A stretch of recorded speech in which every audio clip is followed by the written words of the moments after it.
വാവ ജീവനെ കാക്കുന്നു. വീരാൻകുട്ടി.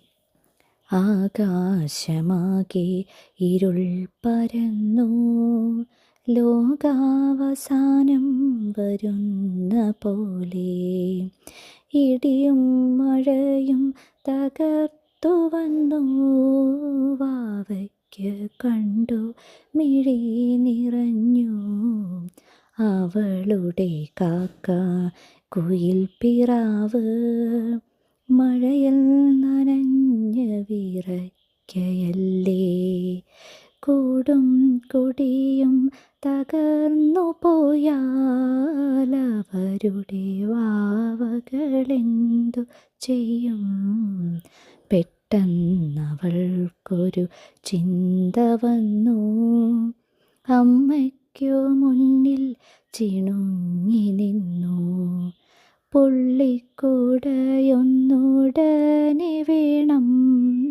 അമ്മ നിവർത്തി നിലത്തു വച്ചു. ജാലകവാതിലിലൂടെ നോക്കി. വാവ വിളിക്കുകയായി വാവ. ആ വിളി കേട്ട പാടോടി വന്നു മാനും അണ്ണാനും മയിലുമെല്ലാം.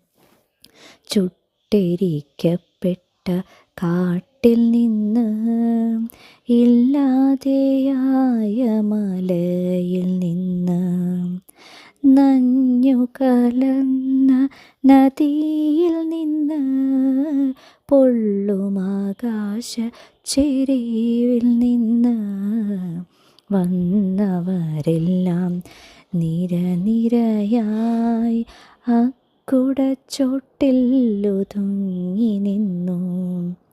ആ തണൽ വട്ടം വളർന്നു വന്ന് വീടൊരു കാടായ പോലെ നിന്നു. എല്ലാവരോടുമിണങ്ങി വാവ മാമു കൊടുത്ത് ഉറക്കി വാവ. ഒപ്പമുറങ്ങുകയായി വാവ. അപ്പോൾ കിനാവിൽ ചിരിച്ചു വാവ.